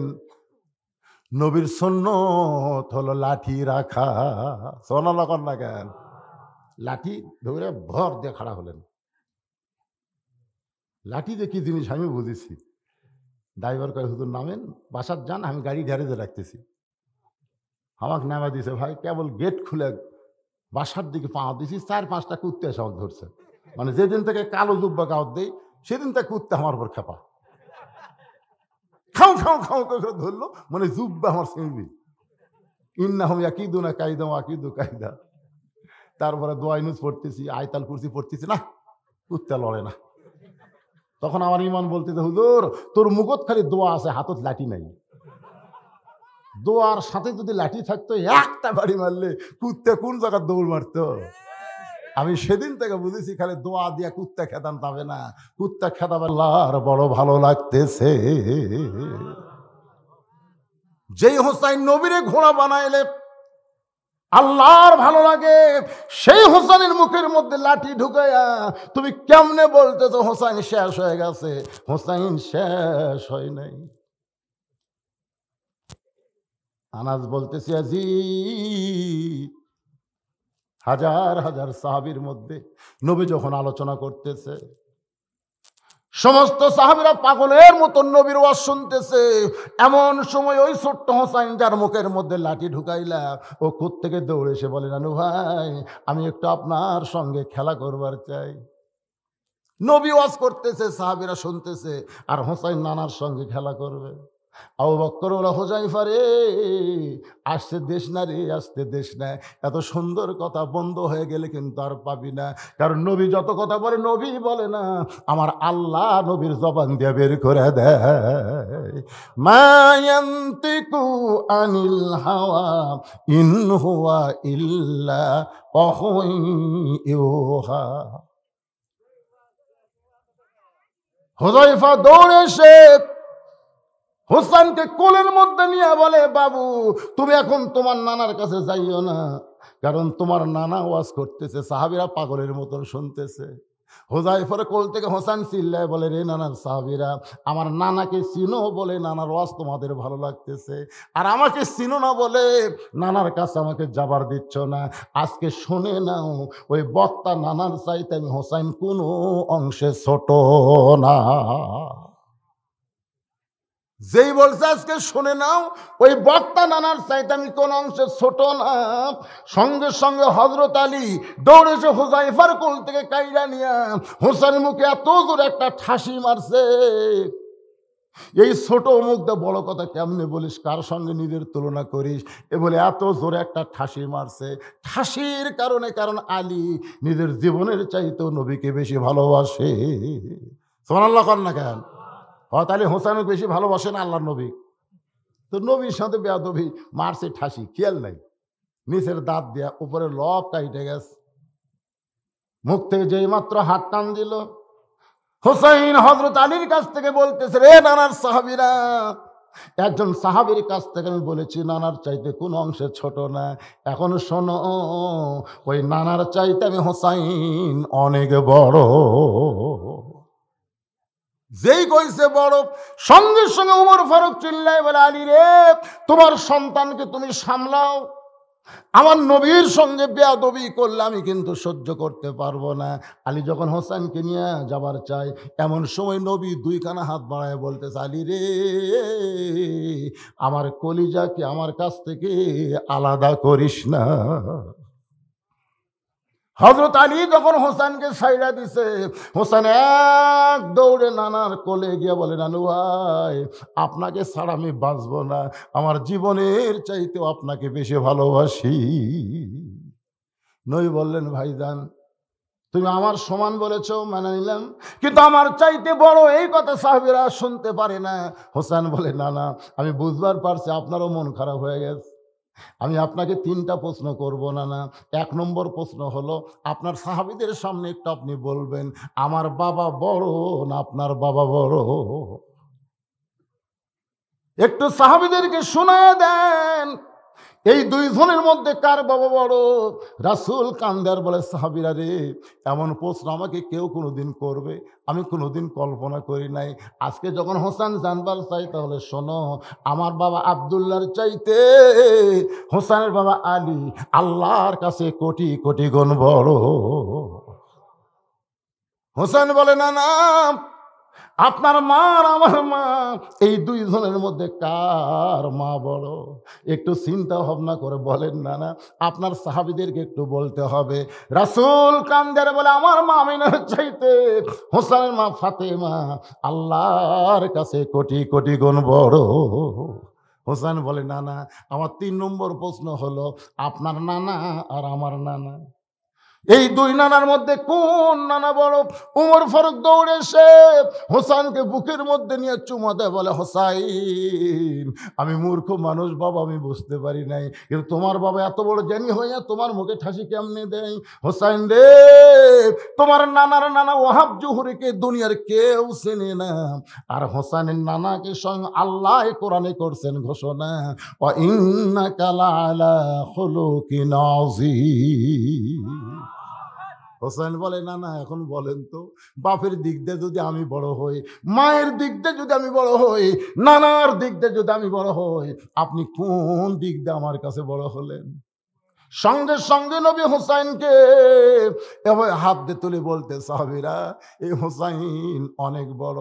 আনাস কান্দের বলে, রে, যেই হোসাইনকে আল্লাহ নবী বড় বানায় দিছে, সেই হোসেন কোনোদিন শেষ হবে না, বরং তুমি একদিন শেষ হয়ে যাবা। 5 বছর পরে ইয়াজিদ যখন দুনিয়া থেকে বিদায় নিল, গোটা পৃথিবী তন্ন তন্ন করে খোঁজেন, ইয়াজিদ নামের কোনো মানুষকে আপনারা পাবেন না। পাবেন?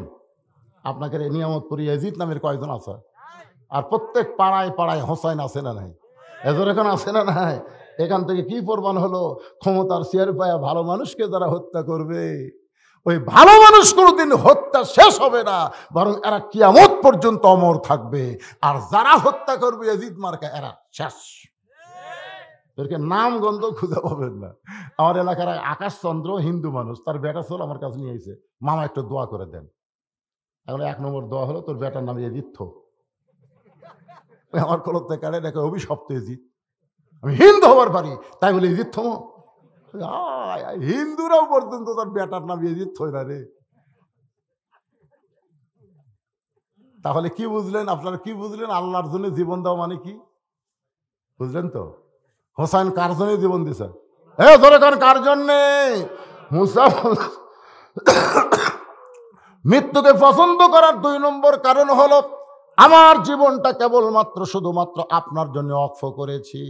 আল্লাহ বলে মুসা মৃত্যুকে পছন্দ করার 3 নম্বর কারণ কি? আমি কিন্তু 3টা কারণের 2 কারণ কইছি। ধরে কোন কয় কারণ? 3 নম্বর কারণ মজার কারণ। আপনারা কারা কারা শুনবেন আল্লাহকে একটু হাত দেখান, হাত দেখান ভাই, হাত দেখান লাগবে রে। 2 হাত তুলেন, লিল্লাহি তাকবীর। হাত নামান। কারা কারা শুনবেন না তারা হাত তোলেন। লিমা তাকুলু মা লা তাফালুন।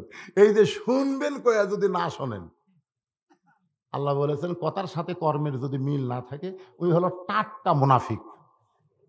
যেরকম কি মুনাফিক? কথা কর না, কি মুনাফিক? টাটকা মুনাফিক।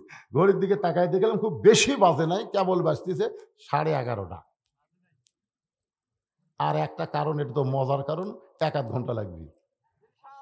শোনেন, আপনারা যে আমার ওয়াজ শোনেন নাকি নতুন কথা নাকি? আজকে আমি খুবই অসুস্থ, পানি লেবচ্ছি, চা তো জীবনে খাই না, গরম পানি আজকে লেবচ্ছি ভাই।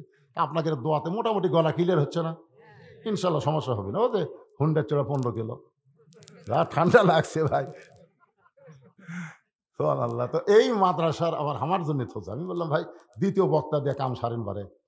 বলছে হুজুর লোকজন আসেনি, কি করবি কোন? তো আসলে তাই, এই যে আপনারা এতগুলো লোক পরে আসলেন, এখন এই মাদ্রাসার জন্য আমি 100টা কোরআন শরীফ,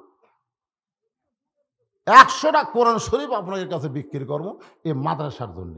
এতিম বাচ্চাদের হাতে কোরআন শরীফ দিবেন। এইরকম মন মানসিকতা যাদের আছে আমি তাদেরকে বলবো, আপনাদের বাবা যদি জীবিত থাকতো, মা যদি জীবিত থাকতো, এই শীতে কিন্তু একটা চাদর কিনে দেওয়া লাগতো না? তো সেই বাপ মা যদি কবরে যায়, কবরে কি রে, কবরে কি কষ্ট পাচ্ছে ভাই রে। একটা কোরআন শরীফ দিবেন, আমি দোয়া করে দেব আল্লাহ আপনার বাপ মার কবরে যেন রহমতের চাদর দিয়ে দেয়। সুবহানাল্লাহ জোরেও কয় না, মানে দিবি না। এমন কোন আল্লাহর পাগল বান্দা আছেন যে হুজুর এই মাদ্রাসায় কোরআন শরীফ বাবদ আমি 500 টাকা দিয়ে দিলাম? 500 টাকা দিবেন, একটা কোরআন দানের সওয়াব আল্লাহ আপনার বাপ মার কবরে দিয়ে দিবে। যাদের বাপ মা জীবিত আছে তারা হয়তো ভাবতেছিল আমার বাপ মা তো মরেনি, বুঝবেন ঠেলা, বেঁচে আছে, আল্লাহ যেন আরো বেশি বেঁচে রাখে, বাপ মার হায়াতে তাইয়্যিবা দান করুক, এই নিয়তে 500 টাকা দেবেন। কোন আল্লাহর পাগল পারেন মাত্র এত হাজার মানুষের মধ্যে মাত্র 100টা কোরআন শরীফ চাইছি ভাই, মাত্র 100টা কোরআন শরীফ। মাশাআল্লাহ মাশাআল্লাহ, কে যেমন ভাবে করছে যে বক্তার হাত পাওয়াই কঠিন, এইভাবে করে। এই একজন একটু সামনে একটু হেল্প করেন তো বাবা, হ্যাঁ একটু বসেন। লিল্লাহি তাকবীর। 3 নম্বর প্রশ্ন যদি না শোনা যান তো কেউ টাটকা হয়ে যাবেন। এই পিছন থেকে উঠলো কার? কোরআন শরীফ দেওয়ার জন্য উঠলে উঠবেন, এছাড়া ওঠেন না ভাই, মাজা কিন্তু ভাঙ্গে যাবে, প্যারালাইসিস হবে রে। আল্লাহর সাথে গাদ্দারি করে কিন্তু আল্লাহ সহ্য করে না। হ্যাঁ মাশাআল্লাহ, দেখতে দেখতে কয়দিন আগে মারা গেছে কে? ববিতা নামে একজন মা মারা গেছে, স্বামী তার জন্য দান করেছে 1000 টাকা, 2টা কোরআন শরীফ বাবদ। আল্লাহ দানকে কবুল করেন, আল্লাহুম্মা আমিন। বাবা মারা গেছে, বাবার জন্য কোরআন বাবদ 500।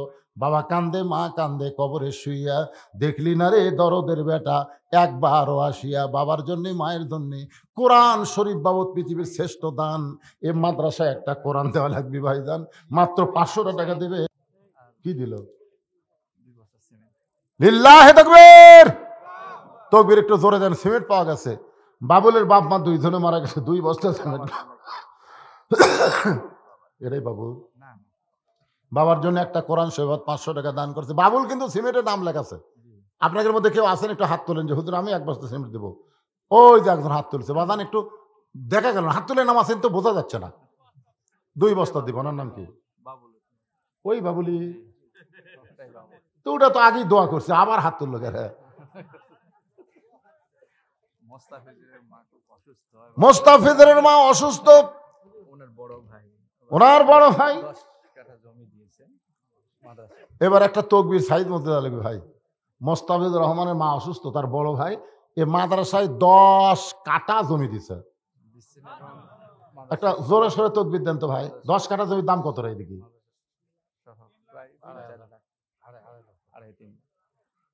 2.5 লাখ টাকা, 2.5-3 লাখ। অনেক দানের কথা এখানে আসতেছে। ওই যে মোস্তফার মা অসুস্থ, তার বড় ভাই 10 কাঠা জমি দিছে। আরেকজন আল্লাহর বান্দা একটা মসজিদই করে দিই মাদ্রাসা, সুবহানাল্লাহ না কেন, মাদ্রাসার সভাপতি হিসেবে একটা মসজিদ করে দিবে ছেলেদের নামাজের জন্য, সুন্দর একটা মসজিদ করে দিবে। আর জাকি বাবার রুহের মাগফিরাতের জন্য 1 বিঘা, কি কথা রে, এই পাগলা গুলা কুটি আছিল রে, সুবহানাল্লাহ। যখন একটা করে কোরআন শরীফ পাওয়া যাচ্ছে না, তখন 1 বিঘা জমি দলিল করে দিছে না দিবি?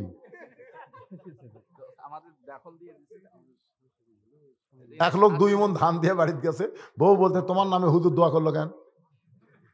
2 মণ ধান, 2 মণ ধান, এই 2 মণ ধান কেন দিলা? ধানের দাম জানো? বইয়ের হাত ধরে বলতেছে দিবার চাষি তো, আমি কি দিছি?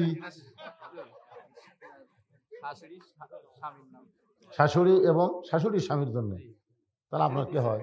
শ্বশুর। হ্যাঁ, একটা কোরআন শরীফ বাবদ 500 টাকা দান, 2টা কোরআন শরীফ বাবদ দান করেছে আল্লাহ। তাদের কবরকে জান্নাতের টুকরা বানায় দেন, জোরে বলে আমিন।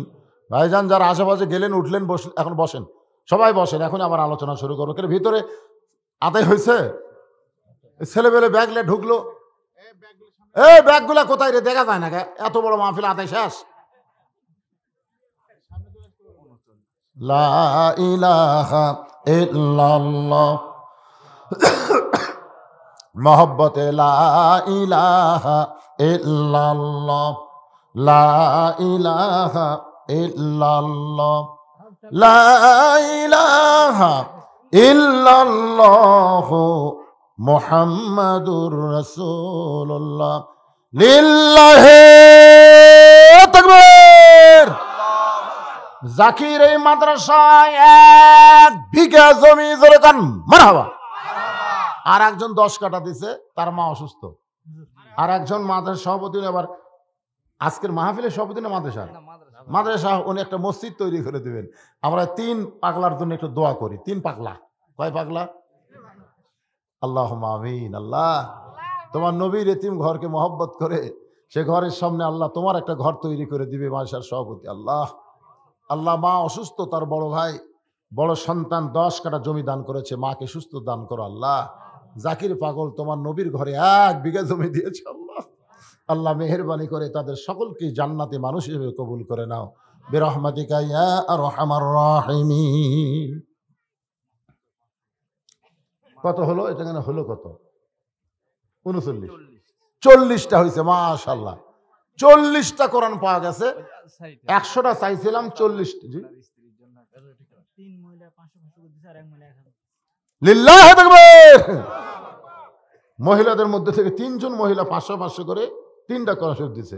আর এক মহিলা 2টা কোরআন বাবদ 1000 টাকা দিছে। দেখেন মায়েরা পারে না, একবারে 45 চলে গেল, এক চান্সে 45 গেল। আমার মনে হয় 50টা হবে, আশা করা যায়। 100টা চাইছি, 50টা হবে না? ওয়ালাইকুম, এই যাচ্ছে মনে হয় একটা তাইজুল ইসলাম, দাদার জন্য দোয়া চায়, 500 টাকা দান করলো। আল্লাহ দাদার কবর জান্নাতের টুকরা বানায় দেন, আল্লাহুম্মা আমিন। হাত দেন, কি দিলেন? লিল্লাহি তাকবীর। রবিউল ইসলাম 5 বস্তা সিমেন্ট, জোরে কান মারহাবা। সাবেক মেম্বার, বর্তমান মেম্বার গুলো দাওয়াত দেননি আপনারা? না না, সাবেক দিয়ে গেল, বর্তমান গুলো কুটিরে। চেয়ারম্যান কোথায়, মেম্বার কোথায়? যে খাওয়ার আইটেম দেখলাম ভাই, হায় হায়, খালি হইচই করতেছে আর খালো, খাই কিছু দিল না। না শোনেন, 2 কোরআন শরীফ নিয়ে মনে তো 1000 টাকা। হ্যাঁ সেটাই। আপনি কোরআন শরীফ দিয়ে কিনে এনে দিলে হবে না তো? কোরআন শরীফ বাবদ আমি কইনি, কোরআন বাবদ কি 500, তাহলে 2 কোরআন বাবদ 1000 লেখেন, ওনার নাম লেখেন, 2 কোরআন শরীফ বাবদ উনি 1000 টাকা দিবেন। সেন্টু একটা নাম হলো, কে বা ভালো নাম কি রে সোনার সান? এই তো দেখ কি সুন্দর নাম গোপন করতে, এই মাদ্রাসায় ওনার ছেলে পড়ে, হেফজ পড়তেছে। আল্লাহ হক্কান হাফেজ হিসাবে ছেলেকে কবুল করুন, জোরে কর আমিন।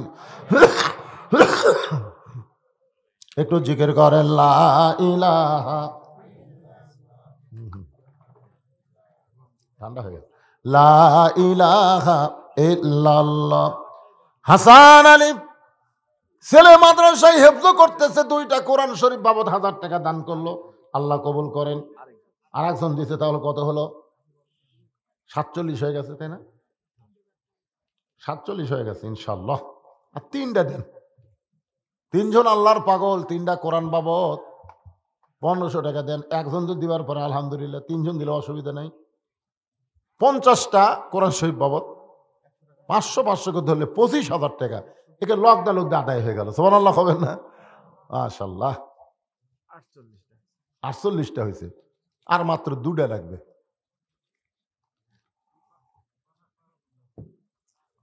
পানি উৎস গরম দেওয়া লাগে, এটা সার চাইতেও বেশি গরম রে। আমি তো মুখ পুড়ে হেল দিলাম এখন,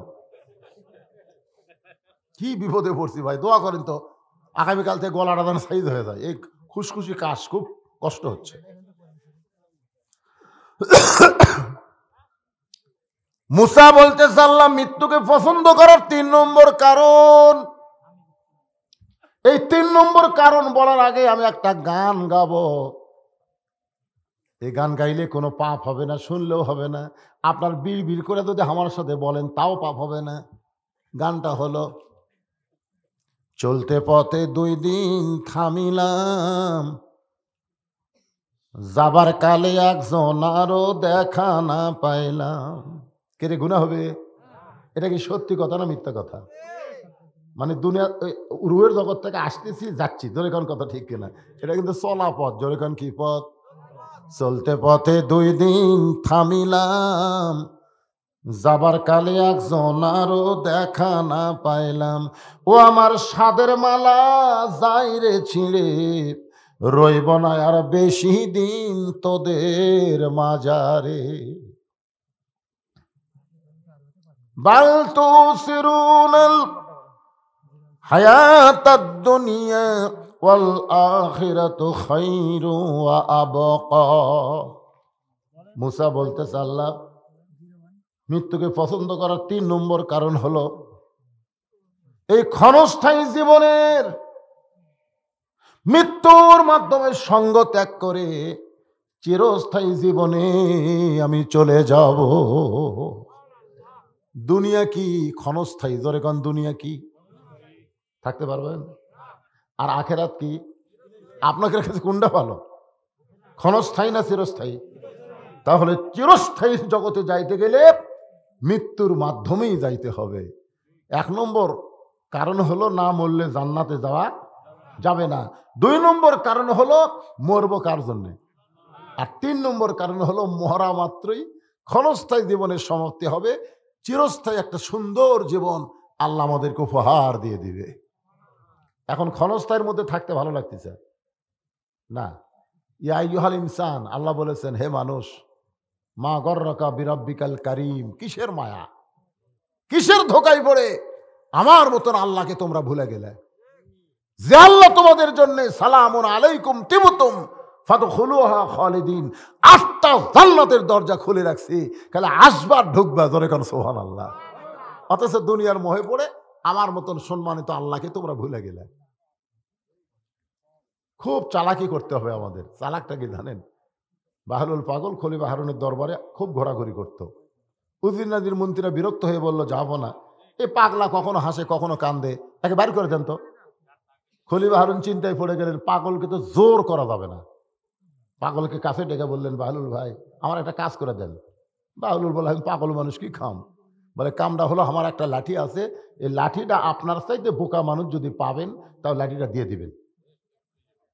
বাহলুল পাগল লাঠি হাঁটে না, মুসকি মুসকি হাসতেছে, মুসকি মুসকি হাসতেছে। হাসতে হাসতে বের হয়ে গেল। খলিফা হারুন বললেন, এই পাগল আর আসবে না, ওর চাইতে বোকা মানুষও পাবে না, লাঠি দেওয়ার কামও শেষ হবে না। আসলেই তাই কয়েক বছর আসেনি। খলিফা হারুন যখন দুর্বল হয়ে বিছনাত পড়ে গেছে, এমন সময় পাগলা লাঠি নিয়ে হাজির। খলিফা হারুন কয়, কি রে, এতদিন পর্যন্ত তোমার সাথে বোকা মানুষ পাওনি, লাঠি এখনো তোমার হাতে কেন? বাহলুল পাগল বলে, যা না আজকে মনে হয় পাওয়া যাবে। আজকে আমি আর তুমি কি আছে? বাহলুল পাগল বলে, মনে করেন আপনি এই যে দেশে আছেন, এই দেশের নাম হলো বাগদাদ। এখান থেকে যদি মক্কা 10 দিনের সফরে যান আরবে, তাহলে আপনি কেমনে যাবেন? খলিফা হারুন বললেন, বাগদাদ হলো আমার চীনা, মক্কা হলো আমার অচীনা। চীনা শহর থেকে অচীনা শহরে গেলে আমি মাল সামানা জোগাড় করে রওনা দেব। বাহলুল পাগল বলেন, দুনিয়ার একটা শহর থেকে আর একটা শহরে 10 দিনের সফরে যদি মাল সামানা জোগাড় করে রওনা দেন, এখনই যদি আপনার মৃত্যু হয়, আখেরাতের বিশাল একটা জগতের সফর আপনার শুরু হবে। সেই সফরের জন্য কতটুকু মাল সামানা জোগাড় করেছে? খলিফা হারুন কান্দে আর বলে, বাহলুল রে, এতদিন তোমাকে পাগল মনে করতাম, কিন্তু তুমি তো পাগল না। এখনই মৃত্যুর মাধ্যমে আখিরাতের জগৎ আমার শুরু হবে, আমি তেমন কিছু জোগাড় করতে পারি নাই। বাহলুল পাগল বলে, তাহলে আপনার লাঠি আপনিই নেন, কারণ এই দুনিয়াতে আসার পরে মৃত্যু সামনে আছে, এটা জানার পরেও কবরের পাথেও, আখিরাতের পাথেও যারা জোগাড় করে না, তারা হলো সবচাইতে বড় বোকা। এখান থেকে বাড়ি যাওয়ার কোনো গ্যারান্টি, কিন্তু কবরে যাওয়ার। তাহলে আমরা কোনটা গুরুত্ব দিচ্ছি? বাড়ির যাওয়ার চিন্তা করতেছি। আমি বলছিলাম যে কারা কারা শুনবেন হাত তোলেন, সবাই তুলছে। তারপরে কিছু লোক বাড়ির চলে গেল, যাক এই তো গল্প করতেছি, এবার কে চাবি জমা করে দিবে, এই হাত দিয়ে কাছে এসে বলা যায় না। শোনেন ভাই, সতর্ক হতে হবে আমাদেরকে। আমরা মুসলমানের ঘরে জন্ম নিয়েছি, সবচাইতে বড় বিপদ হলো আমাদের অধিকাংশ মুসলমান বেঈমান হয়ে মরতেছে, এটা ইন্না লিল্লাহ। ইমাম গাজ্জালি বলেছেন, মানুষ মরার পরে তোমরা লাশ দেখো, লাশ দেখো, দেখার মধ্যে তোমাকে শিক্ষা আছে। কালো মানুষটা মরে ফর্সা হয়ে গেছে, চেহারা সুন্দর লাগতেছে, বুঝবে সে ইমানের সাথে মরছে। ফর্সা মানুষটা মরার পরে কালো হয়ে গেছে, বুঝবে ই বেঈমান হয়ে মরছে। অধিকাংশই মানুষ মুসলমানের মধ্যে আমরা বেঈমান হয়ে মরতেছি। একটাই কারণ, আমরা বাতিলের সাথে আপোষ করতেছি।